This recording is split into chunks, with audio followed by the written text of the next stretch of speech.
Tagalog Love Stories presents. Camila, nakikinig ka ba sa akin? Sabihin mo sa asawa mo na lagyan niya ng laman ng bank account ko.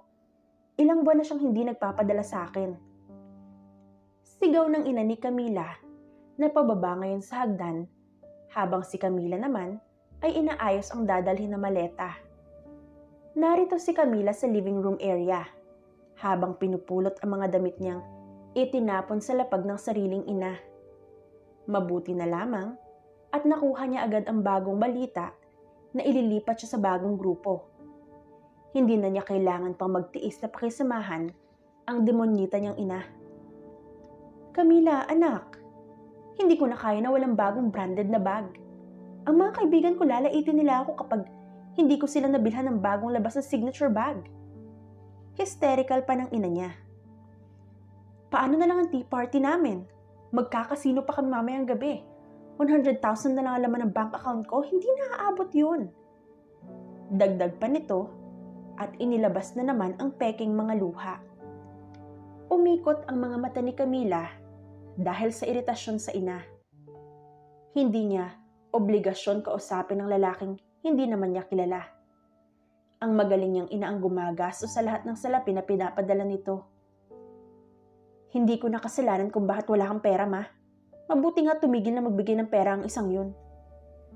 Sabi ni Camila bago isinuksok ang huling gamit sa maleta. Anong sinabi mo? Hindi pwede yon. Hindi ako nagpakahirap na maikasal kayo para lang gawin mo to sa akin. Hindi na nagsalita pa si Camila at ipinagpatuloy ang pag-aayos naman ng baril niya. Hindi niya inaasahan ng sipain ng ina ang hawak niyang pistol. Huwag mo ko baliwalain. Kundi sa akin, hindi mo makikilala ang Hamilton na yan. Kung hindi mo sana sinunod ang trabaho ng walang kwenta mong ama, edi sana nasa ibang bansa tayo ngayon at nagbabakasyon. Sabi pa nito na nagpainit sa ulo ni Camila. Naikuyom niya ang kanyang mga kamay nang marinig ang sinabi ng ina.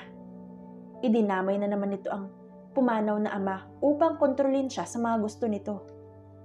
Hindi ka ba nahihiya? Ako ang asawa pero halos ikaw ang gumagastos ng salapi ng lalaking yun. Wala kang karapatan kung tutuusin dahil hindi naman ikaw ang asawa.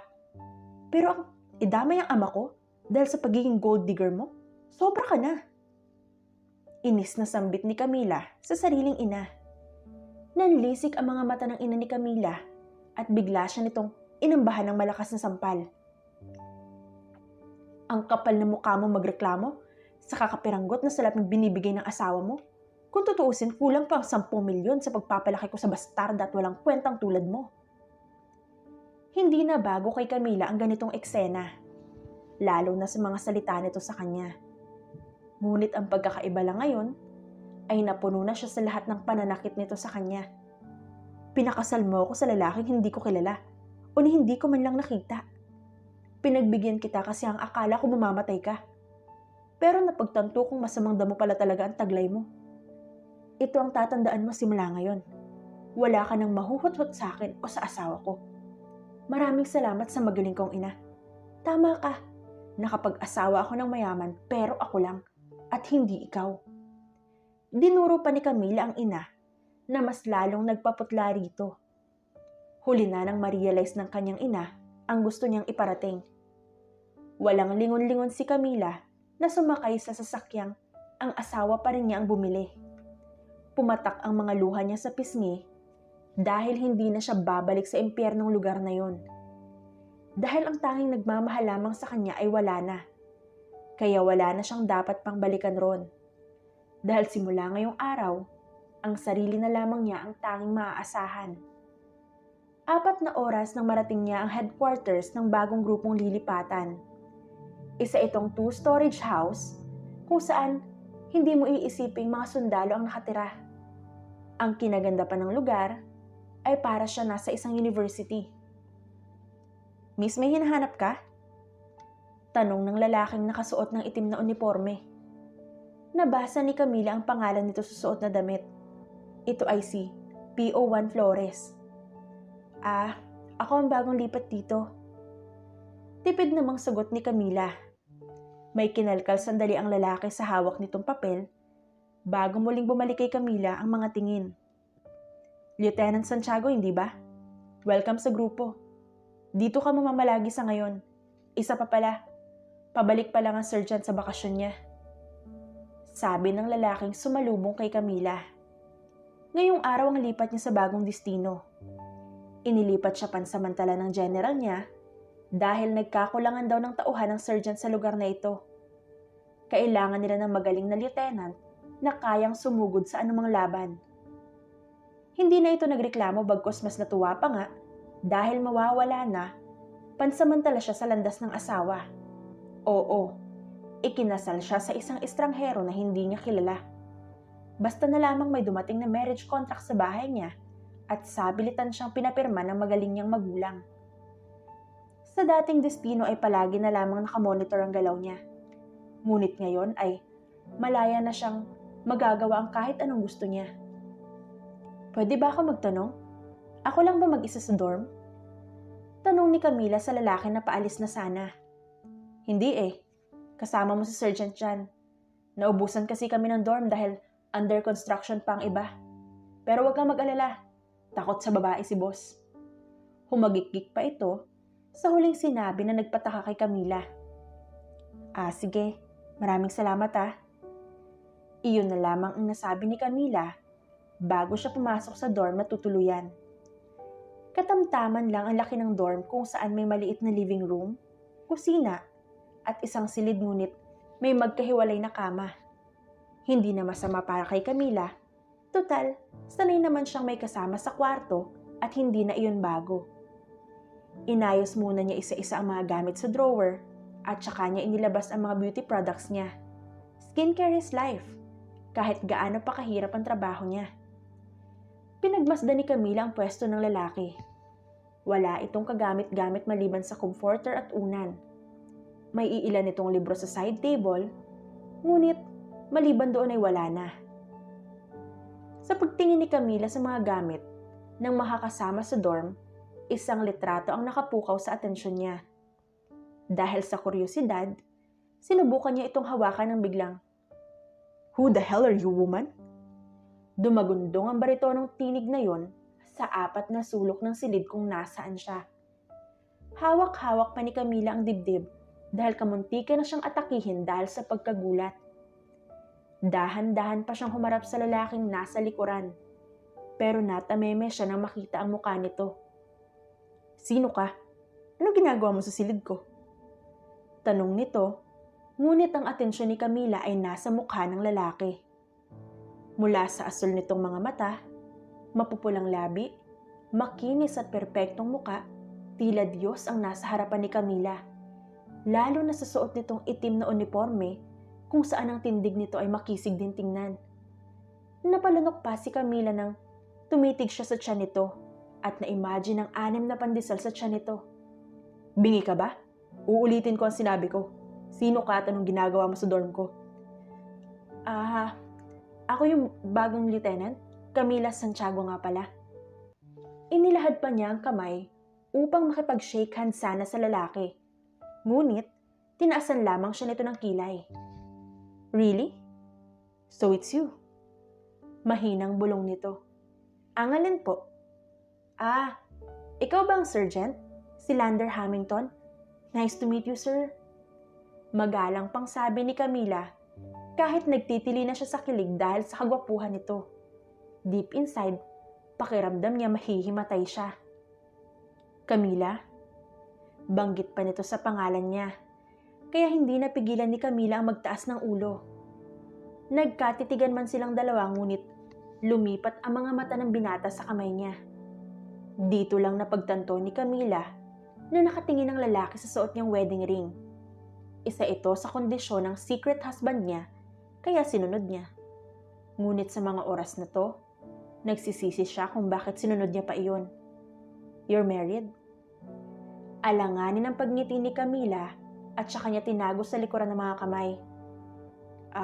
Yes sir. May asawa na po ako." Masakit pa niyang loob na sinabi sa lalaki. "Where's your husband?" Usisa pa nito. "Hindi ko alam kung saan siya ngayon pero Magpapakita naman ng demonyong yun kapag gusto niya. Nasabi niya nang hindi napapansin. Umusli ang gilid ng labi ng lalaki na nasa harapan niya habang nakatingin sa kanya. Para ba itong amuse na amuse sa kanya? Alright then, good luck Camila. Anito, bago naglakad paalis sa silid kung saan sila. Naiwang nakatulala si Camila bago siya nagtititiling mag-isa sa loob ng silid. Ito ang unang beses na nagkaroon siya ng interes sa lalaki. Ngunit, humupa ang tuwa nang maalala niya ang asawa niya. Ang asawa niyang panira sa potential husband sana niya ngayon. Kinabukasan, maagang nagtungo si Camila sa cafeteria na tinatawag nila upang mag-agahan. Hindi niya naabutan ng sergeant simula nang imulat niya ang mga mata. Marahil, hindi natulog ang sergeant sa dorm nila. Wala pa siyang kakilala rito dahil kahapon pa lang siya nagsimula. Abat kay gandang babae naman ito. Sayang ka dahil pinili mo ang ganitong trabaho. Nagmodelo ka na lang sana, iha. Sabi ng matandang kusinera na naglalagay ng pagkain sa pinggan ni Camila. Malapad nang umiti si Camila dahil sa papuri ng matanda. Hindi niya i-deny na minsan ay nagpa-part-time siyang magmodelo. Ngunit dahil naging busy siya sa trabaho niya, hindi na ito nasundan pa. Naku talaga, si Manang napakabulera. Totoo ang sinasabi ko, iha. Kilala mo ba si Lander? Naku, isa din yun. Napakagwapong bata. Siguradong bagay kayo. Bola pa nito sa kanya. Sino pong Lander, Manang? Usyoso pa ni Camila dahil naging interesado siya sa sinambit ng ginang. Baka naman ibang Lander lang ang tinutukoy ng ginang kaya nasabi niya yun. Ayan si Sergeant Hamilton. Wala pa yung asawa. Tiyak na bagay kayo. O siya, kumain ka ng marami Bumalik ka rito kapag gusto mo pa. Sabi ng matandang kusinera at dinagdagan palalo ang ulam niya sa platong hawak. Lumingon naman siya sa tinuro ng matanda at sa hindi kalayuan, sa tabi ng kahoy na bintana, naroon ang sergeant. Tahimik na nag-aalmusal habang kausap ang babaeng nasa harapan nito. Maganda ang babae, ngunit hindi niya feel dahil mukha itong malandi dahil sa itsuran tong pick me girl. Sinuri pa ni Camila ang suot na uniforme ng babae at ito pala ang nurse ng grupo. Dahil sa suot nitong itim na t-shirt at slacks na pang-ibaba, napairap sa kawalan si Camila dahil sa kanyang nakita. Hindi rin niya napigilan ng sarili na umupo siya sa unahang lamesa kung saan dinig niya ang usapan ng dalawa. Lander, para ko lumabas kaya tayo minsan. May susunod kang misyon, hindi ba? Marunong ako makipaglaban at isa din akong nurse kung sakali man na may masugatan sa inyo. Malandi nitong sabi na abot sa hanggang taingan ni Camila. No need. Tipid namang sagot ng lalaki sa kanya. Pero bakit? Palagi naman tayo magkasama nun, di ba? Sige na. Pamimilit pa nito. Panay-irap tuloy si Camila habang panay din ang pagsubo niya ng pagkain. Naiirita na siya sa boses ng chipmunk na babae. Gusto nga niya itong batuhin ng mangga upang manahimik. Bakit? Mas mapagkakatiwalaan mo ako kaysa sa bagong dating na lieutenant na yun, Lander. Sabi pa ulit ng babae na nagpatigil sa pagsubo ng pagkain ni Camila. You can't come with us, Sabrina. Mas magandang candidate pa rin si Lieutenant Santiago para sa misyon na pupuntahan ko. Malamig namang tura ng lalaki. Pumalakpak tuloy ang dalawang taingan ni Camila nang marinig iyon sa binata. Ngunit ayaw pa rin magpatalo ng babae at mas lalong pinagpilitan ng sarili. Ano ba kasing meron sa babaeng yun? Bakit kaysa akong piliin mo? Bakit siya? Sabi pa ulit nito. Dahil sagad na ang inis ni Camila, naibato nga niya ang slice ng mangga sa mukha ng babae. Sapul ito sa mismong pagmumukha nito. Ang kapal na mukha mong sabihin na anong meron sa akin? Alam mo ba kung anong meron sa akin na wala ka? Dahil nag-iisa lang ako. How dare you? Hiyaw naman ito na nakaagaw sa atensyon ng mga nag-aalmusal. How dare me? How dare you para agawin ang misyon na nakaata sa akin? Tignan mo nga ang height mo. Diyos ko, pang gasol. Panlalait pa ni Camila na mas lalong nagpakulo sa dugo ng babaeng nasa harapan. Dahil sa tindi ng galit nito, dinampot ng babaeng si Sabrina ang tinidor na nasa pinggan. Inundayan niya ng saksak si Camila na inilaga naman ito. Dahil flexible ang katawan ni Camila, wala itong kahirap-hirap na nagbend at sabay tuhod sa sikmura ng babae. Napaluhod ito dahil sa pamimilipit sa sakit. Habang si Sergeant Hamilton ay tahimik lamang na pinapanood ng dalawa. Sinundan ng mga mata nito kung paano gumalaw ang katawan ni Camila. May angking bilis ang babae at lambot ng katawan. Hindi rin madaling hulaan ang susunod nitong atake. Mas lalong lumapad ang ngisi ni Lander dahil tamang babae ang napili niya. Hayop ka! Papatayin kita! Stop it! Singit ni Lander sa dalawa. Umayos ng pagkakaupo si Lander at pagkatapos ay tumayo na. Naglakad ito at tumigil sa harapan ni Camila. Bumaba pa ang tingin ng sergeant sa mukha ng dalaga, pababa sa nakabukas na botones ng damit nito. Bumulaga sa mga mata niya ang bilog at ganda ng dibdib nito. Nag-init bigla ang ulo niya, lalo na nang mapagmasdan niya ang mga lalaking nakatingin sa dalaga. Next time, wear shirt kaysa sa polong to. Malamig niyang sabi kay Camila. Ano? Pero ganito ang uniforme natin, hindi ba? Eh di nagmukha akong nene kapag t-shirt lang. Reklamo naman ni Camila na mas lalong nagpadilim sa mukha ng lalaking nasa kanyang harapan. So, sundin mo ang pinag-uutos ko, Lieutenant Santiago, kung ayaw mong parusahan kita. Teka nga, bakit ba? Lahat naman tayo. Do what I said. Putol nito sa dalaga. Hindi na nagsalita si Camila dahil pakiramdam niya ay nanlambot ang mga tuhod niya. Lalo na nang gamitan siya ng binata ng awtoridad sa tono nito. Bigla na lamang umatras ang dila niya at nabahag ang buntot. Lander, help me please. Napuruhan ako ng babaeng yan. Singit bigla ni Sabrina. You attack her first, Sabrina. So shut the hell up at bumalik ka na sa clinic.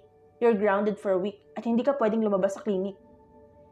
Ani Lander sa malamig na tono sa babae. Teka, bakit? Huwag naman ganito. Please, Lander. Hindi na nakinig pa si Lander. Bagkus, hinila niya na si Camila paalis sa cafeteria na yon. Kahit reklamo ng reklamo ang dalaga dahil hindi pa nito natatapos ang agahan niya. Teka nga, saan ba ako dadalhin? Sigaw ni Camila nang makalayo na sila sa cafeteria at narito na sila sa training ground. From now on, hindi ka na magsusuot ng ganyang damit. Nagkakaintindihan ba tayo, Lieutenant Santiago? Gigil nitong usal. Nangunot ang dalawang kilay ni Camila dahil hindi niya alam kung bakit naging ganito ang lalaki. Napanood pa niya kung paano nagbaba ng tingin ng lalaki at nagtiimbagang pa. Sinundan ni Camila ang tingin ng lalaki at ganoon na lamang ang pagkagulat niya nang makitang nakaluwa ang malulusog niyang dibdib. Bastos! Ani niya sabay suntok ng babae kay Lander. Hindi yan inaasahan ni Lander, kaya tumama ang kamao ni Camila sa pisngi niya. Sa lakas ng suntok ng babae, ay nabuwal siya sa pagkakatayo. Dumuguri ng labing niya. Ano bang problema mo? Bakit ka nanununtok? Hiyaw ni Lander sa babae. Tinitingnan mo ang ano ko. Nauutal pang sabi nito sa binata. Hindi ko kasalanan, okay? Hindi ko kasalanan kung ibinalandra mong flat mong dibdib. Nagulantang si Camila sa sinabi ng binata. Hindi siya makapaniwala nang isigaw mismo sa pagmumukha nito na flat ang kanyang pakwan. Pakiulit nga ang sinabi mo? Napalanok si Lander sa nakikitang itsura ng dalaga. Lumamig bigla ang mga mata nito na nakatitig sa kanya. Kumuyumpa ang mga kamao kaya iniredy ni Lander ang pagtangkang atake ng babae. Sabi ko, ulitin mo ang sinabi mo. Nagkakaskasan pa ang ngipin ni Camila sa gigil. I said you're flat. Nagulat na lamang si Lander nang haklitin ng dalaga ang pwelyong suot kaya nasira ang botones ng unahang damit nito. Bumulaga pa sa dalaga ang kwintas kung nasaan ang singsing. Sa takot ni Lander na lumantad dito sa babae, mas pinrotektahan niya ang kwintas kaya hindi niya napansin ang paparating na uppercut.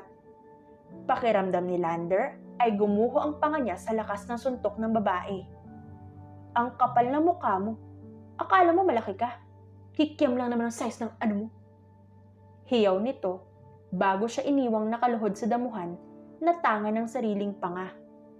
Kabadong-kabado siya bago tiningnan ang wedding ring na nasa suot niyang kwintas.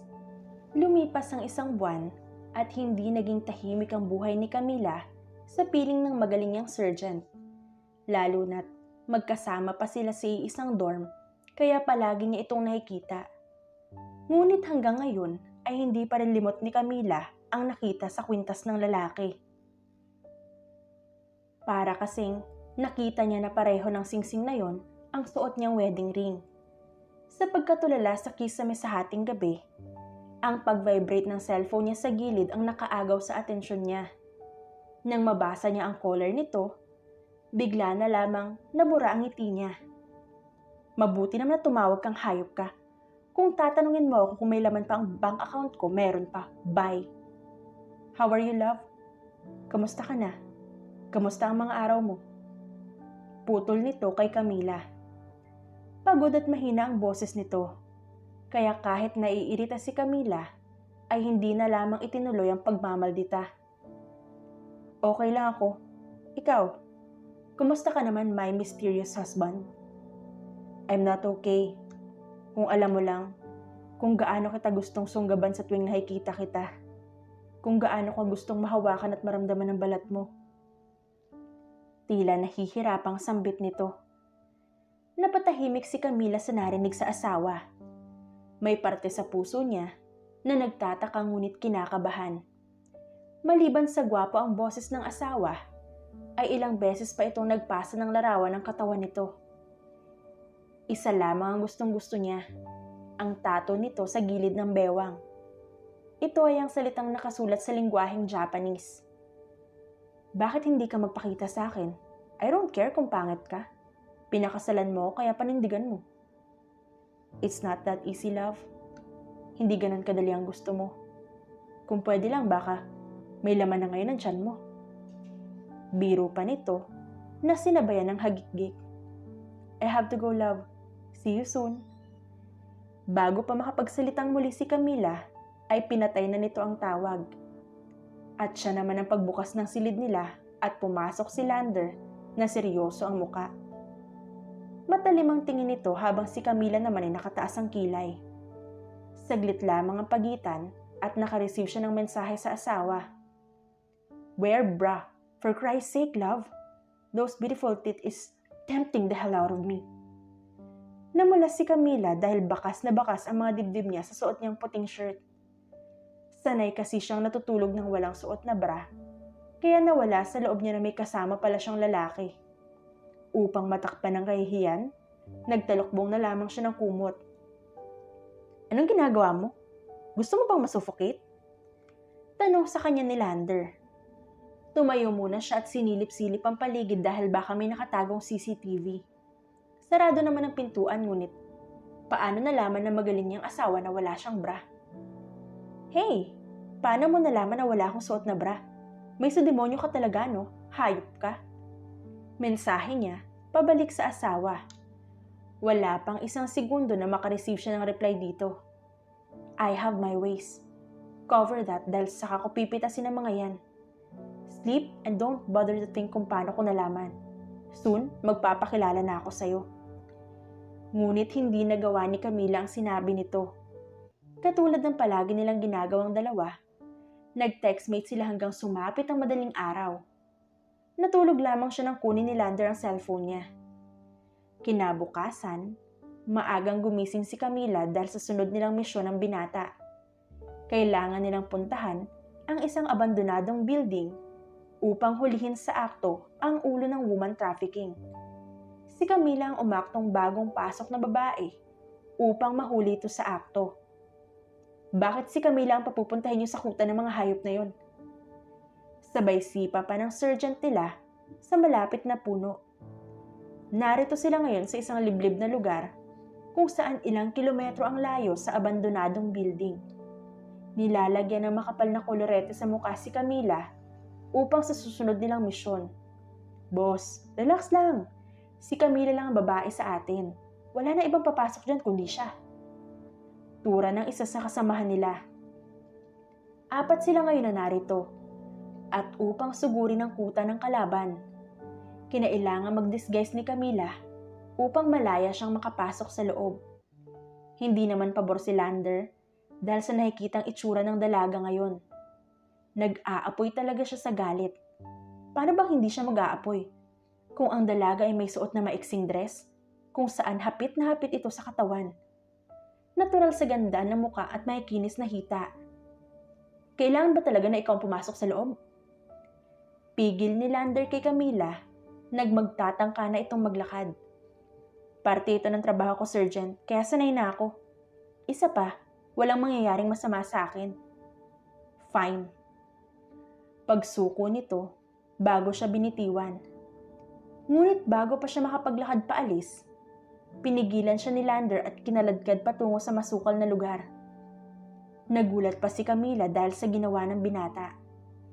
Bigla na lamang siyang nagulat nang isandal siya nito sa malaking puno at siilin ng malalim na halik sa labi. Hindi kaagad nakapag-react si Camila dahil sa gulat. Ramdam na ramdam niya ang paghagod ng labi nito sa kanyang labi. Bakit? Nauutal pang tanong ni Camila sabay hampas sa braso ng binata. May asawa na ako! Dagdag pa ni Camila sa nahihintakutang tono. Wala sa bokabularyo ni Camila ang magloko at lokohin ang asawa niya. Hindi man niya ito kilala at nakilala sa personal, masasabi niyang nirerespeto pa rin niya ang kasal nila. Ipapaliwanag ko ang lahat mamaya kapag naipangako mo sa akin na hindi ka mahahawakan ng ibang lalaki kapag pumasok ka ron. Nahihirapang sabi ni Lander. Anong ibig mo sabihin? Ipangako mo na hindi ka mahahawakan ng ibang lalaki at sasabihin ko ang lahat-lahat sa'yo. Hindi na sumagot si Camila dahil nakikita niya ang kaseryosohan sa mga mata ni Lander.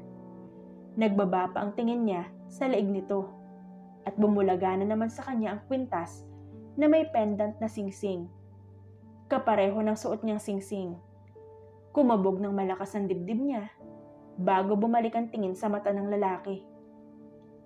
Ngumiti ito ng tipid sa kanya bago siya muling hinalikan ng mabilis sa labi. Good luck, love. Bulong pa nito bago siya iniwan. Kundi lamang lumapit sa kanya ibang kasamahan ay baka kanina pa siya nakatungangan na parang tanga roon. Tumungo siya sa harapan ng abandonadong gusali. Hindi pala ito basta-basta abandonado dahil ito ay isang bigayan ng aliw sa loob. Ikaw ba ang bagong recruit ni Madonna? Tanong ng bouncer sa may gate kung saan naroon si Camila. Ako nga. Pumasok ka na. Marami tayong customer sa loob. Sabi ng bouncer at hinila na si Camila papasok sa loob. Sa pagpasok pa lang ni Camila sa loob ng gusali, bumulaga na sa kanya ang mga babaeng hubot-hubad at nagsasayaw sa gitna ng entablado. Mga menor de edad na babae ang pinagsasayaw nila habang ang mga demonyong matatanda ay nagsisigawan. Hindi masikmura ni Camila ang nakikita. Gusto niyang ubusin ang mga demonyong narito. Lieutenant Santiago, naririnig mo ba ako? Anong nangyayari sa loob? Tanong ng sergeant niya sa earpiece na nasa tenga. Hindi makapagsalita si Camila dahil nakasunod pa rin sa kanya ang bouncer. Dinala siya nito sa isang silid kung saan may 3 lalaki ang nagiinuman. Sa tansya ni Camila ay nasa 50 ang edad ng mga ito. Wow, napakagandang babae, sabi ng isang lalaki. Naramdaman ni Camila ang pagsara ng pintuan sa may bandang likuran niya. Naiwan siya sa 3 demonyo na narito. Tumayo pa ang isang matandang lalaki at unti-unting lumapit kay Camila. Hahawakan na sana siya nito nang maalala ang sinabi ni Lander. Wala sa sarili niyang sinipang matanda sa muka na naging dahilan ng paglagapak nito sa lapag. Hayop ka? Sigaw ng dalawang matanda at sumugod ang mga ito. Wala nang nagawa si Camila kundi ang labanan ng mga matatanda. Isa-isa niyang pinatulog ang mga ito at saka hinawakan ng earpiece sa tenga. Maraming minor de edad sa loob. Bahay aliwan ng gusaling to. Sergeant, kailangan niyo nang sumugod. Ani Camila at kinapa ang mga matatanda upang kumuha ng magagamit na armas. Hinawakan ka ba nila, Santiago? Malalim na pagkakatanong ni Lander sa kanya.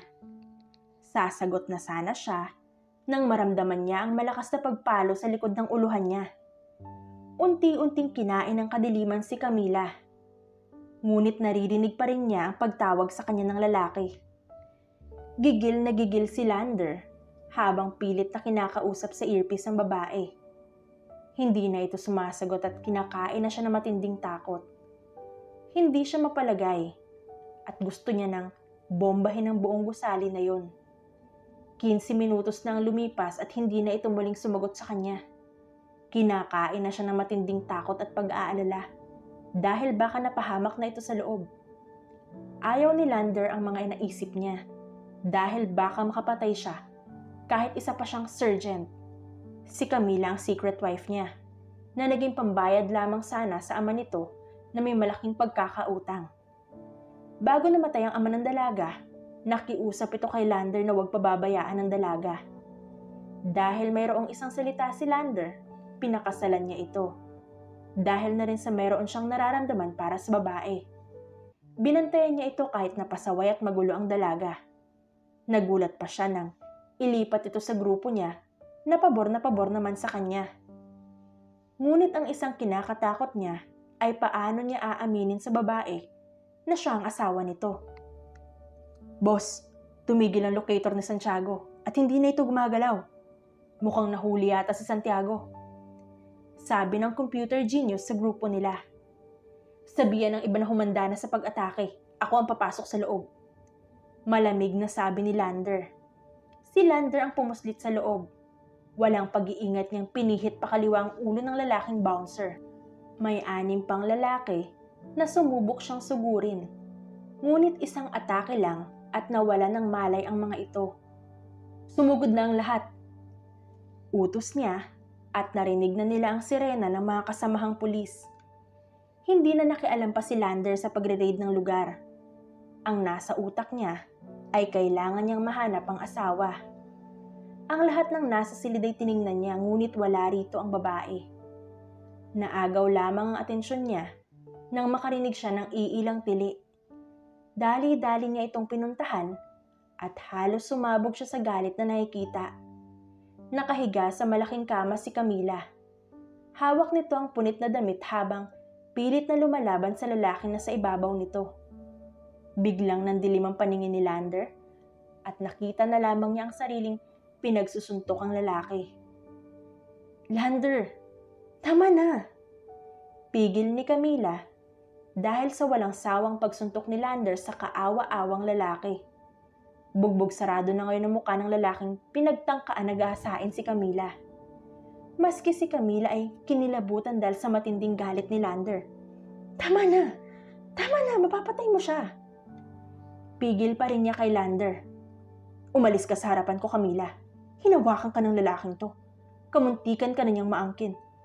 Hindi ako makakapayag na ni dulo ng daliri mo ay hindi ko pa nakita pagkatapos ay hahawakan ka lang ng lalaking to. Akin ka lang. Naiintindihan mo ba? Ako lang ang may karapatan na hawakan at tikman ang bawat parte ng katawan mo. Sigaw ni Lander kay Camila. Dahil doon ay napatigil ang babae. Bakit ka ba nagkakaganyan? May asawa na ako, Lander. Kung dahil lamang sa halik na ginawa mo kanina ay iniisip mo, sayo ako, nagkakamali ka. Hindi ako sayo. Sabi ni Camila sa kanya. Hindi nagustuhan ni Lander ang narinig sa dalaga. Nasabunutan pa nito ang sarili at hindi makontrol ang galit na nararamdaman. Lalo na't kitang-kita ang malulusog nitong dibdib sa harapan niya. Asawa mo ako, Camila. Ako ang asawa mo. Hindi ka pwedeng makuha ng iba. Hindi kita hinawakan dahil natatakot ako. Tas hahawakan ka lang niya? Paano kung hindi ako nakarating agad? Paano kung hindi kita nakita agad? Paano? Pumatak ang butil ng luha sa mga mata ni Lander na hindi inaasahan na masasaksihan ni Camila. Ang dambuhalang lalaki at walang katakot-takot na pumatay, kanina lamang ay umiiyak sa harapan niya ngayon. Ang sergeant na si Lander Hamilton ay lumuluha sa harapan ni Camila Santiago ngayon. Pero walang pakialam si Camila sa pag-iyak nito dahil dapat silang may pag-usapan tungkol sa isiniwalat nito sa kanya. Kung ganun, ikaw palang secret husband ko? Masaya bang paglaruan ako, Lander Hamilton? Malamig na sabi ni Camila. Huminto sa pag-iyak si Lander at mas lalong namutla dahil sa sinabi ni Camila. Nanginig lalo ang labi nito habang nakatingin sa dalagang walang emosyon ng mukha. Can we talk about this pagdating natin sa bahay? I know, marami akong dapat sabihin at ipaliwanag. Please don't be mad. May dahilan ako. Garalgal pa ang pagkakasabi ni Lander dito. Fine. Iyan lamang ang sinabi ni Camila bago siya tumalikod paalis kay Lander. Hindi niya napigilan ang pag-usli ng ngiti sa labi dahil sa natuklasan. Hindi siya galit sa lalaki. Bagkus, galak na galak pa siya dahil ito palang secret husband niya. Pero may parte sa puso niya na nalulungkot, ngunit siyempre lamang ang saya. Baliw na siguro talaga siya. Pagdating nila sa kampo, walang pansinang pumasok sa dorm nila si Lander at Camila. Panay pa nga ang tingin ng ibang kasamahan nila, ngunit nanatiling tahimik ang mga ito. Mag-usap na tayo. Pigil ni Lander kay Camila nang makapasok na silang tuluyan sa loob. Bakit mo tinago sa akin ang totoo? Nagmukha akong tanga, alam mo ba yun? Yumuko si Lander dahil sa kahihiyang naramdaman. Hindi ko naman gustong itago. Hindi ko lang alam kung paano sasabihin. Kailan mo planong sabihin sa akin? Kung hindi kita nabuking ngayon? Seryosong tanong ni Camila sa lalaki. Nakaupo ngayon si Camila sa sofa, habang ang lalaki ay nakaluhod sa lapag at nakaharap sa kanya. Nakadikwatro pa si Camila at nakapamewang. Sasabihin ko naman agad, di ba na-receive mo ang text ko nung gabi magkausap tayo? Ani Lander. Ganon. Sumasagot ka na ngayon. Sino kaya nanloko sa ating dalawa? Ako ba? Ang kapal na mukha mo mga tuwiran sa akin I'm sorry. Hindi sapat ang sorry mo para maalis sa akin na niloko mo ko. Mas lalong yumuko si Lander at nanginig dahil kay Camila. Naaawa man si Camila, ngunit inuunahan siya ng isip na busitin pa ang lalaki kahit saglit pa. Patawarin mo ako, love. Hindi ko naman talaga intensyon na itago ang lahat. Muling pumatak ang luha sa mga mata ni Lander. Hinayaan pa niya itong pumatak sa mga pisngi niya. Hindi na talaga kinaya ni Camila at bumunghalit na siya ng tawa dahil sa itsura ng lalaki.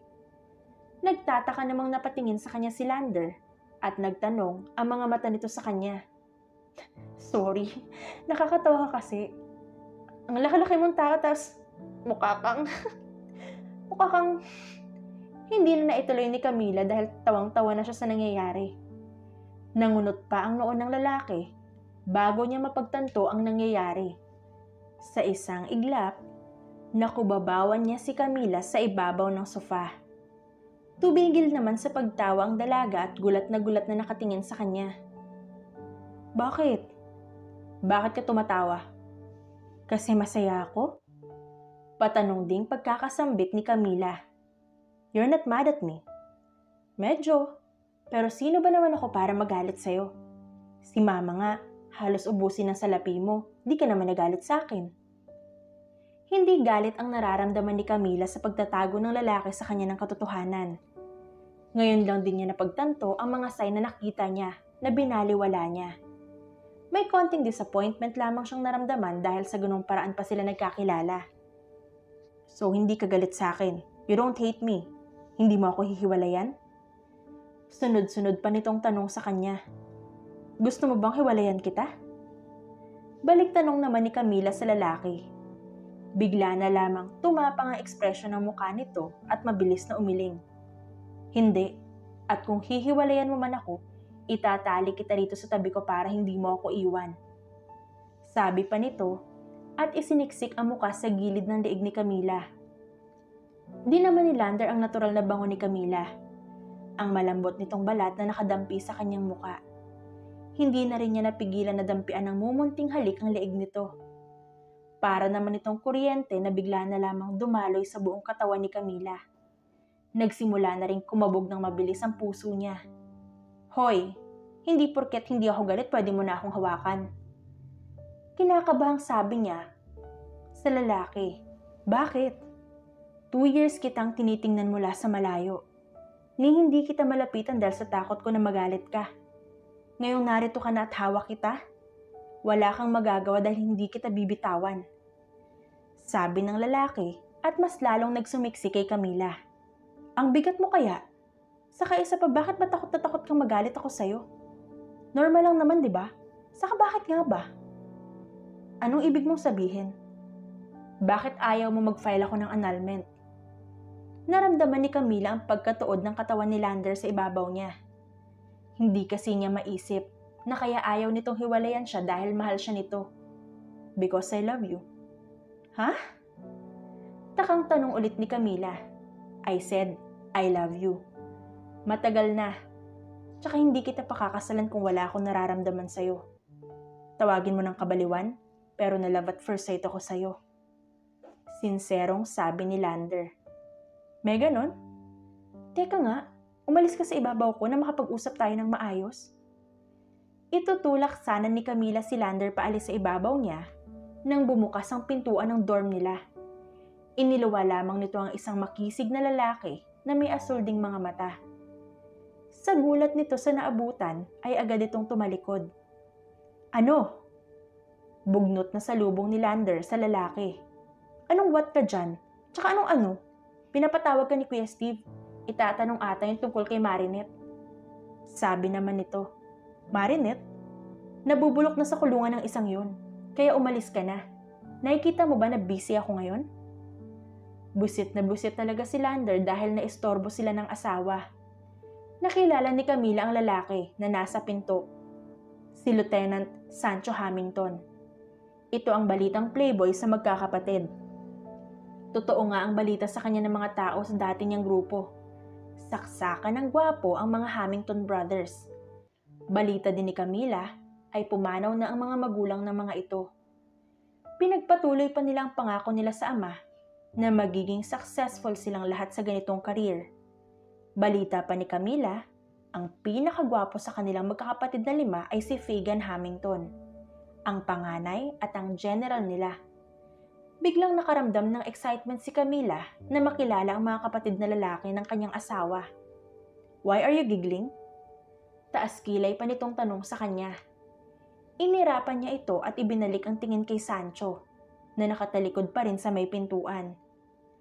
Kailangan ka rin ni Kuya Fagan. Nawawala na naman yung asawa niya.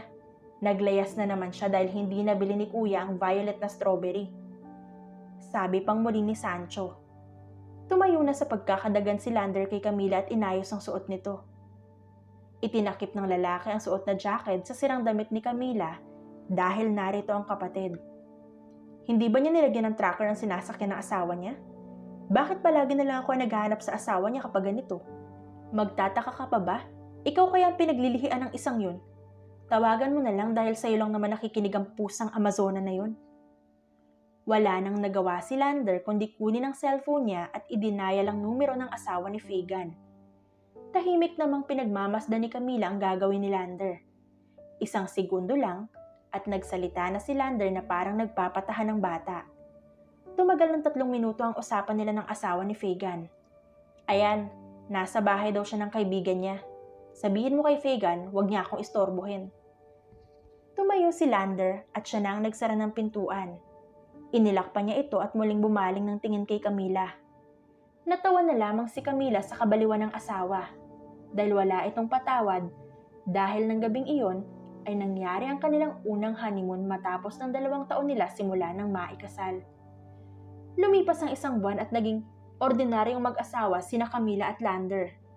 Hindi rin nagbago ang pakikitungo sa kanya ng lahat dahil ito ang hiling ni Camila. Huwag siyang titignan bilang asawa ng sergeant nila. Camila, Sigurado ka ba na hindi magagalit ang boss natin? Paano kung hanapin ka nun? Hindi nga makaalis sa pagkakadikit sa yun eh. Kinakabahang tanong ng kanang kamay ng asawa niyang si Dave.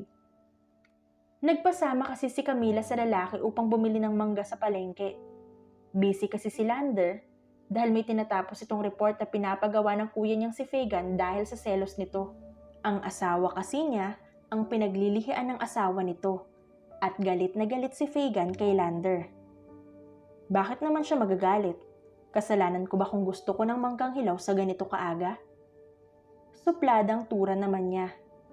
Hindi ka ba buntis? Napapansin ko lang kasi na buntis lang naman na maghahanap ng mangga sa ganitong oras. Hindi ako buntis. Actually, meron ako ngayon. Camila, hindi mo na kailangan sabihin sa akin yan, no? Naman, no? Lalaki pa rin ako at ayaw kong malaman. Putol nito sa kanya. Ngumisinang nakakaloko si Camila sa kaibigan.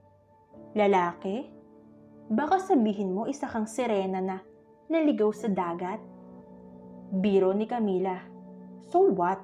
Hindi mo kailangan sabihin sa akin ang talabo mong malansa, okay? Sa tingin ko lang naman ay baka juntis ka.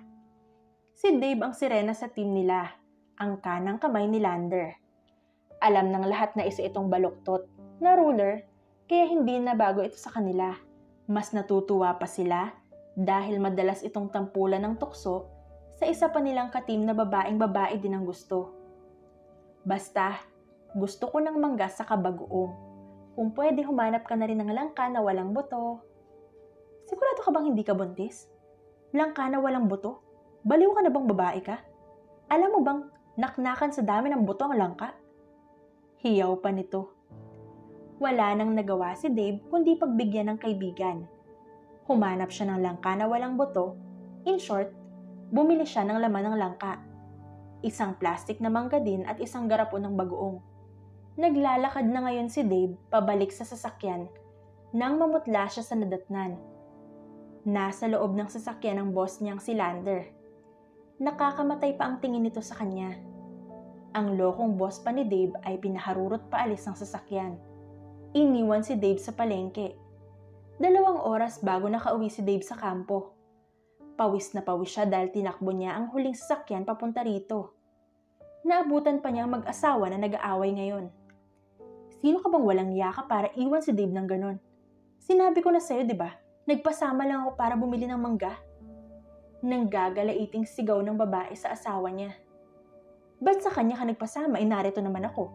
Pwede mo akong sabihan na gusto mo ng ganito. Ganyan. Bibilhan kita. Paano ba ako magpapasama sa'yo kung lagi ka na lang busy?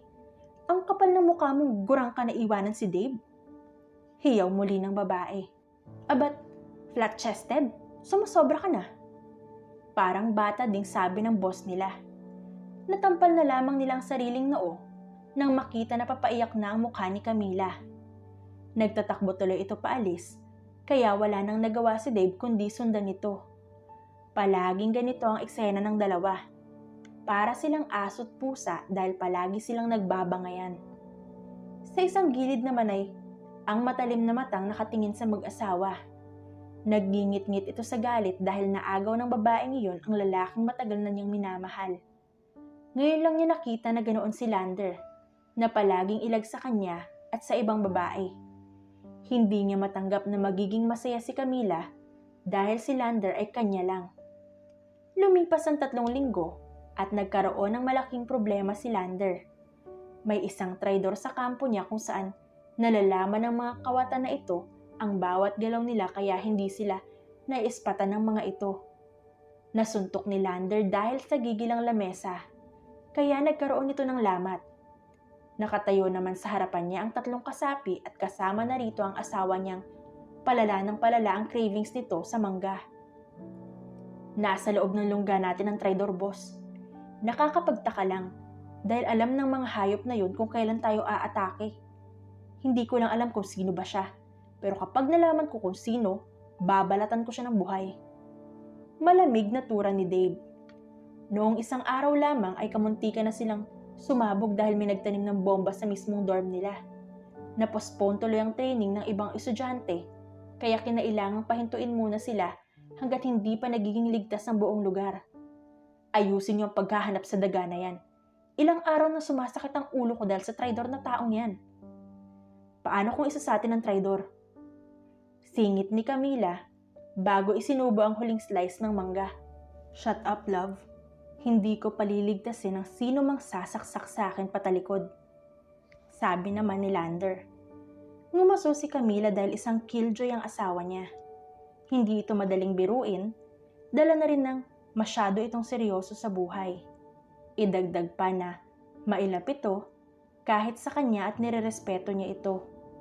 Introvert ang asawa niyang damulag na walang kinatatakutan maliban na lamang kapag nagtaas na siya ng boses.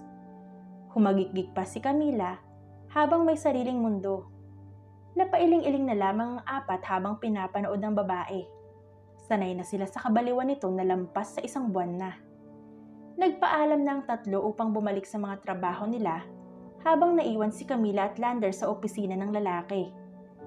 Tumungo si Camila sa kinalulugaran ni Lander at naupo ito sa kandungan nito. I'm sorry kung wala na akong oras para sa atin. Pagkatapos talaga ng lintik na problemang to, magbabakasyon tayo para sa honeymoon. Malambing na sambit ni Lander saka siya hinalikan sa labi. Marami pa tayong oras para makapag-unwind. Tapusin na lang natin ang dapat nating tapusin at saka tayo magsasaya sa huli. Sabi ni Camila. Nagdikit ang mga labi ni na Camila at Lander. Dito na lamang nila ibinuhos ang pangungulila sa isa't isa. Dahil sa mga oras na iginugugol nila sa mga sinumpaang tungkulin. 24 oras lamang ang lumipas na magkaroon ng malakas na pagsabog sa kanang bahagi ng universidad. Kung nasaan ang opisina ni Steve at ng asawa nitong si Maxine. Nawala ang antok ni Camila nang makita ang kaguluhan at ang matinding sunog na halos tumupok sa kalahati ng PMU. Ano nangyari? Tanong ni Camila sa isa sa kasamahan na nagpapanik dahil sa mga sugat nito sa katawan. May nagtanim ng bomba. Yung asawa ni Colonel nasa loob ng nasusunog na opisina. Sabi nito. Dali-daling tumakbo si Camila upang puntahan ang sinabi ng lalaki. Kilala niya si Steve at Maxine dahil walang nakakilala sa proposal gone wrong ng dalawa. Si Maxine na isang magaling na sundalo at asawa nitong nuknukan din ng gwapo. Nadatna ni Camila ang opisina kung saan ang sunog. Nakita niya kaagad si Colonel Steve na halos maglupasay sa lupa dahil hindi ito makapasok sa loob ng nasusunog na opisina. Bitawan niyo sabi ako. Kailangan kong iligtas ang asawa ko. Buntis si Maxine. Yung asawa ko, Fagan. Cesar! Sancho, iligtas niyo yung asawa ko. Parang awa niyo na. Pagwawala nito. Puno na rin ng luha ang mga mata nito at halos pagsakluban ng langit at lupa. Hinanap ni Camila ang asawa niya. At nakita niya ito sa may gilid kung saan sakal-sakal niya ang kakambal ni Maxine na si Marinette. Ito ay nakakulong dito sa PMU dahil sa kasalanan nitong ginawa. Nakasuot pa ito ng posas at lumuluha habang takot na nakatingin sa asawa niya. Umamin ka na, Marinette. Ikaw ang may pakana ng bomba dito, di ba? Atat na atat kang patayin ng kakambal mo kaya mo ito ginagawa, hindi ba? Ngayon na nandyan na nasusunog na yung kakambal mo, masaya ka na ba? Nang gagalaiting sigaw ni Lander sa nakakaawang babae. Hindi ako ang may gawa. Yung nurse na nakita kong pumuslit sa lugar na yan. Tapos iniwan niya sa loob ng selda ko yung ebidensya na hawak mo. Sabay tingin sa switch na hawak ni Steve. Sumingit na si Camila sa awayan ng dalawa dahil hindi na kinaya ni Camila ang ginagawa ng asawa. Alam niyang nagsasabi ng totoo ang babae dahil nakikita nito ang sakit, lungkot at pag-aalala habang nakatingin sa nasusunog na opisina. Tama na. Kung magwawala na lang kayong lahat, walang mangyayari. Love, asawa ng kapatid ko ang nandun sa nasusunog na opisina. Sinong hindi magagalit at sinong hindi magwawala? Miss, please kalasin mo tong posas pakiusap. Kailangan kong iligtas ang kakambal ko. Sabi ni Marinette kay Camila. Shut up, dadagdag ka pa sa problema? Sigaw naman ni Lander. Si Camila na ang kumuha ng susi ng posa sa bewang ng asawa. Nagreklamo pa ito ngunit wala nang nagawa ng si Camila na ang nag-alis nito. Pinanood niya kung paano ito tumakbo papasok sa loob ng nasusunog na opisina. Sinubukan pa nga itong pigilan ng babae, ngunit huli na. Pinaikot ni Camila ang mga mata niya at napansin niya ang pamilyar na babaeng nakangiting demonyo habang nakatingin sa sunog. Napansin din ni Camila ang hawak nitong parang switch ng bomba. Nagtama pa ang mga mata nila at nagsimula itong tumakbo. Hinabol ito ni Camila hanggang sa mapadpad sila sa soccer field. Namutla siya ng matapakan ng isang thick bomb. Ito ay isang klase ng bomba kung saan bahagyang galaw lamang ay kusang sasabog. Gotcha? Paano ba yan, Lieutenant Santiago? Mapapaaga yata ang pagpunta mo sa langit. Tila nababaliw nitong sabi. Napatingin pa si Camila sa direksyon ng nasusunog na opisina. Nakita ng mga mata niya kung paano nagawang makalabas ni Marinette karga ang kakambal nitong si Maxine. Halos maawa siya na makitang sunog ang kalahating muka at mga braso at kamay ng babae ngunit hindi niya ito ininda. Hanggang sa tuluyan na itong bumagsak sa lupa.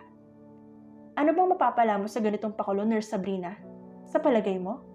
Sa palagay mo talaga mamahalin ka ni Lander kapag nawala ako? Panunuya pang sabi ni Camila kahit nasa hukay ang buhay niya. Isang maling kilos lamang ay sasabog ang inaapakan. Bumagsik ang mukha ng nurse at dinuro-duro si Camila. Tinutukan pa niya ito ng baril. Sa hindi kalayuan, ay napansin naman ni Lander ang asawa na nakatayo habang nakatutok dito ang baril na hawak ni Sabrina. Napansin ito ng mga kapatid niya at ibang tao, kaya mabilis nilang pinuntahan ng babae. Sabrina, anong kahayupan to? Dumagundong ang boses ni Lander sa buong paligid dahil sa gigil at pag-aalala sa asawa. Nagbaba pa ng tingin niya sa paanan ng asawa. Dahan-dahan siyang napaluhod nang makita kung ano ang nasa paa nito. Hindi. Love. Garalgal nitong bulong at lumapit pa kay Camila. Ngumiti ng tipid si Camila kahit sa loob-loob niya ay nasa bingit na ng kamatayan ng buhay niya. Nagsimula na ring magpataka ng mga luha ni Lander. Thick bomb ang nasa paanan ni Lieutenant Santiago. Isang mali lang na pressure sa paanan niyan, sasabog yan. Nurse Sabrina, napakahayop mo kung ikaw man ang gumawa niyan. Hiyaw ni Sancho. Si Fagan at Sancho ang narito dahil sumama si Cesar sa kapatid na si Steve upang dalhin sa ospital ang kambal. Tahimik naman si Fagan habang inaalam ang bombang nasa paanan ng dalaga. Isa siyang genius. Pagdating sa bomba, ngunit sa pagkakataong ito ay wala siyang maitutulong. Fagan, do something! Paano i-deactivate ang bombang to? Hindi pwede ang ganito. Paghihisterical ni Lander. I'm sorry. Nang lumo lang lalo si Lander at hindi matanggap ang sasapitin ng asawa. Sa gigil ni Lander, mabilis niyang dinaluhan si Sabrina at sinakal ito ng sobrang higpit. Ang kapal na mukha mo para gawin sa amin to, Sabrina. Ano bang nagawa ko sa'yo para parusahan mo ako ng ganito? Dahil mas minahal mo siya kesa sa akin, na matagal nang may lihim na pagmamahal sa'yo. Pero hindi ka dapat umabot sa ganito, na halos pinahamak mo ng lahat ng taong narito. Si Sabrina ang traidor sa grupo nila. Isa itong spy ng mga sindikato na nahuli na rin nila. Ang nagtanim ng bomba noon pati ang bomba ng sumabog ngayon sa opisina ni Steve. Kung hindi ko papatayin si Maxine, isusumbong niya na ako ang traidor. Sabi pa nito. Nag-iba ang itsura na magkakapatid dahil sa matinding galit. Marami ang nadamay at napahamak dahil sa kabaliwan ng babae. Alam nila unang tapak pa lang nito sa lugar na ito ay lihim ng minamahal ang lalaki. Ngunit hindi ni minsan tumingin si Lander sa ibang babae dahil sa asawa nito. Kung minahal mo lang ako, hindi tayo aabot sa ganito. Nauna mo akong nakilala. Tapos, siya na pinulot mo lang sa kung saan ang pinakasalan mo na. Ako na nandyan palagi para sa'yo at hindi ka iniwan. Hindi mo man lang ako tiningnan, Lander. Hinanakit nitong sabi. Noong mga panahon halos lugmok ka sa babaeng yan, sino bang nilapitan mo? Hindi ba ako? Ako, di ba? Bakit hindi na lang ako? Nanghihinang umatras si Lander mula sa babae at lumuhod ito sa harapan ni Sabrina. Lumuluha itong nakayuko at hindi na napigilan ni Camila na maluha sa nakikita. Nagmamakaawa ako, Sabrina. Iligtas mo naman ang asawa ko. Sabihin mo sa akin kung may paraan pa ba. Nagmamakaawa ako. Lumapit si Fagan at Sancho kay Camila nang malungkot ang mga mata. Hindi na napigilan ng dalawa na pumatak ang butil ng luha sabay luhod kay Camila. I'm sorry, Camila, wala akong magawa. Hinging pasensya ni Fagan. Camila, I'm sorry. Si Sancho na hindi na napigilan ng paghagulhol. Sabrina, pakiusap. Nagmamakaawa ako. May paraan pa ba para ma-deactivate ang bomba? Gagawin ko ang lahat para sa'yo. Pakiusap. Gulat na gulat si Sabrina sa magkakapatid at sa lahat ng tao na pinapanood sila. Dito lamang nagising si Sabrina sa nagawa niyang kabaliwan. Nabitawan niya ang hawak na baril at napahagulhol na mapagtanto ang kademonyohang nagawa niya. I'm sorry, pero wala nang ibang paraan. Sasabog ang bomba sa oras na inalis niya ang pagkakatapak roon. Pinagsusuntok ni Lander ang lupa hanggang sa masugat ang mga kamao niya. Natutop na lamang ni Camila ang sariling bibig habang pinapanood ng asawa na magwala dahil wala din siyang magawa. Paulit-ulit na sinabunutan ni Sabrina ang sarili habang nakatingin sa lalaki.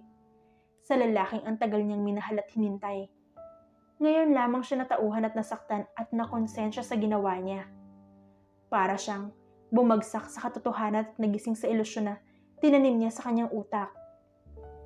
I'm sorry. I'm sorry. Love, it's okay. Halika dito, yakapin mo ako at halikan please. Nagtaas ng tingin si Lander at bumulaga sa kanilang nasasaktang mukha nito. Gumapang ito patungo sa asawa at sa paanan nito umiyak ng umiyak. Okay lang naman sa akin kung hanggang dito na lang ako. Naging masaya naman ako kahit paano sa maiksing panahon lang. Sabi ni Camila. Love, kakaumpisa lang natin, love. Gusto ko pa magkaanak. Mag-honeymoon pa tayo, di ba? Fagan, Sancho, ilayo niyo na si Lander. Iwanan niyo na ako rito. Aniya, sabay tingin sa dalawa. Bumakas sa matinding takot sa mata ng dalawa. Tama ang nasa isip nila. Magsusuicide si Camila dahil wala ng ibang paraan. Direktang sasabog ang bomba kapag tinaas niya ang kanyang paa. Sasabog ito ng sobrang bilis at hindi makakaligtas ang nakatapak rito. No, kung mamamatay ka, sasama ako. Ano pang silbi ng buhay ko kung wala ka? Dito lang ako, mamamatay tayong dalawa. Tanggi ni Lander at niyakapan ng mahigpit si Camila. Durog na durog ang puso ni Sabrina habang nakatingin sa dalawa. Nagsisisi siya sa lahat ng ginawa niya. Huminga siya ng malalim at naglakad patungo sa dalawa. Kailangan niyang pagbayarin ng lahat ng ginawa niyang mali. Sabrina. Mahinang bulong ni Camila sa pangalan niya.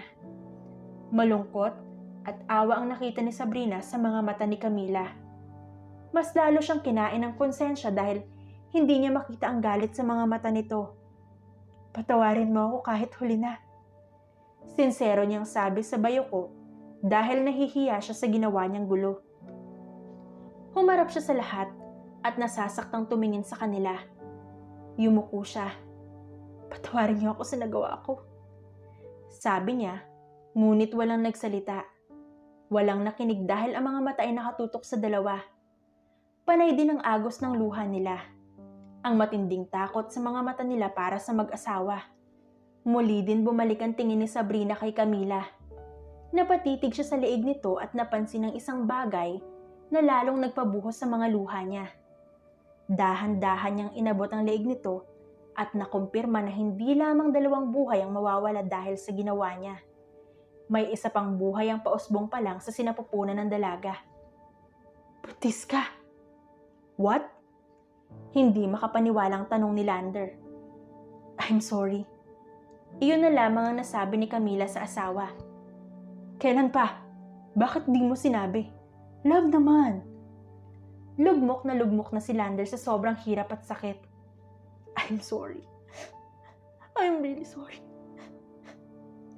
It's okay. Mahal na mahal kita, Lander. Hindi ko man nasabi sa'yo agad pero mahal na mahal kita. Sorry kung hindi ko nasabi sa'yo agad. Natatakot din kasi ako.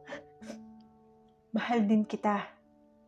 Hindi na kinaya ni Sabrina ang hirap ng dalawa. Lumayo siya sa dalawa sandali at inihanda ang sarili na tumakbo palapit sa dalawa.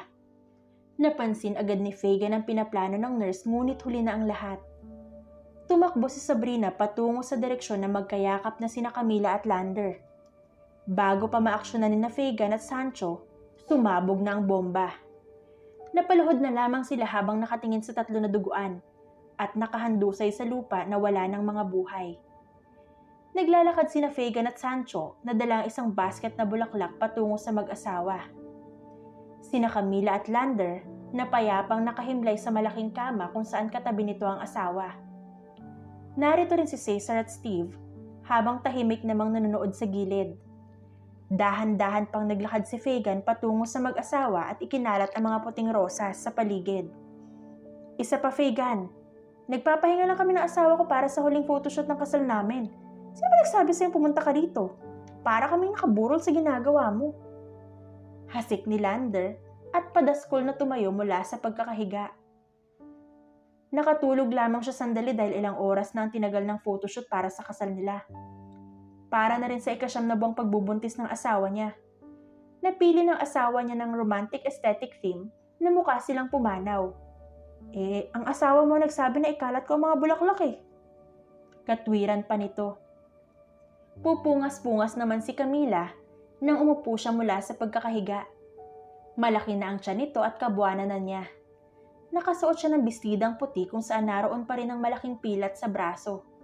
Ganon din si Lander na may malaking pilat sa likuran. Nang araw na yun, sumabog ang bomba, ngunit ang napuruhan doon ay si Sabrina. Ginawa nitong shield ang katawan upang hindi sila mapuruhan ni Lander. Nagkalasog-lasog ang katawan ni Sabrina. Hindi na ito umabot sa ospital at binawian kaagad ng buhay. Hindi matanggap noong una ni Camila dahil may namatay na tao. Ngunit wala na siyang magagawa. Dahil iniligtas sila ng babae, kahit sa huling hininga pa nito ay nakahingi ito ng tawad. Ngayon, masaya na sila ni Lander kasama ang bubuit nilang malapit ng isilang. Bakit ang ingay niyo? Baby Fagin, inaaway ka na naman ba ng asawa ko? Malambing na sabi ni Camila kay Fagin na pinaglilihian niya. Love naman, ako ang asawa mo. Bakit sa akin ka palaging galit? Bakit kay Fagin para kang maamong tupa? Ngumiti si Fagin sa kapatid dahil nararanasan nito ngayon ang naranasan niya noong ito ang pinaglilihian ng asawa. Anong iningisi mo dyan, Bunny? Tignan mo ang asawa mo, inaaway ako. Pagkuha ni Lander sa atensyon ng asawa ni Fagin. Ew! Tura naman ito na kinahalakhak na lang ng iba. Laklakin mo ang sarap ng karma, Lander.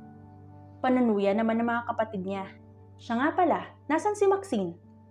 Hindi ba siyang mag-iisip ng sunod kong shoot? Sabi niya susunduin niya lang daw si Marinette. Dumating na ba? Pag-iiba ni Camila sa usapan. Nagkatinginan ng lahat dahil hindi rin nila alam kung nasaan si Maxine. Maski si Steve na tahimik lang, na bitbit ang anak nila ay nagkibit-balikat. Ngunit wala pang 9 na minuto nang bumukas ang pintuan at iniluwan nito si Maxine kasama ang kakambal.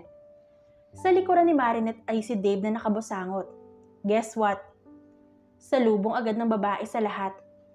Ano na naman yan, babe? Baliw ka na naman siguro. Buntis ka, no? Sita ng asawa nitong si Steve. Inirapan siya ni Maxine at hinila pa ang kakambal pati si Dave. Buntis si Marinette at si Dave ang ama. Anunsyo ni Maxine. Walang nagsalita sa kanilang lahat dahil hindi pa rin maproseso sa utak nila na si Dave na isang sirena ay nakabuntis at sa lahat pa ng babae ay si Marinette pa. Nagbago na si Marinette simula nang makalaya ito at nasunog ang kalahati ng katawan. Paulit-ulit itong humingi ng tawad sa kakambal niya at nagbagong buhay. May malaking pilat man sa muka, ngunit hindi iyon inalintana ng dalaga. Isa na ngayong kasapi si Marinette sa grupo nila. Dave, nasikmura mong tumikim ng talaba? Bira ng asawa ni Sancho na walang preno ang bibig. Sabi ko na, hindi talaga makakatiis yan. Sumunggab din ng tilapia. Banat naman ni Daphne. Bakit? Lalaki pa rin siya at healthy, no? Sinong di maaakit kay Marinette? Napakaganda niya. Dagdag pa ni Camila. Oo na. Nasilaw ako sa talaba niya. Hindi ko naman kasalanan na lasing ako. At sinubukan kong tumikim ng talaba. Oh God! Hindi ko rin alam na may nakatago palang pagkalalaki sa loob ko. Hiyaw ni Dave sa lahat. Nagtawa na ng lahat dahil sa sinabi niya. habang si Marinette ay namumula lamang dahil sa kahihiyan. Pero si Camila na tahimik na nakaupo ay napangiwi nang maramdaman niya ang pagsakit ng kanyang tiyan.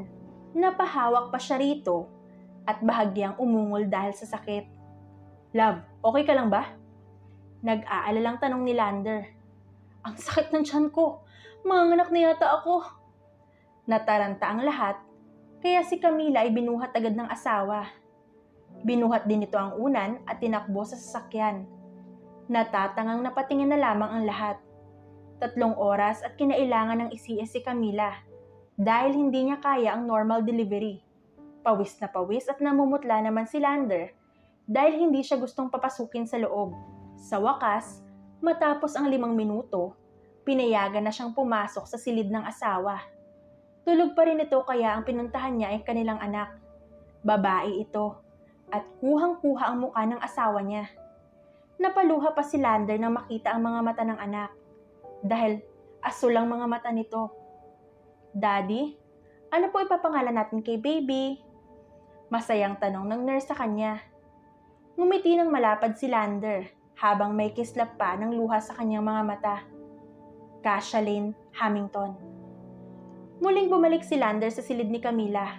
Sa pagkakataong ito, nakamulat na ang mga mata ng kanyang asawa. Malugod na lumapit si Lander at hinalikan nito sa noo.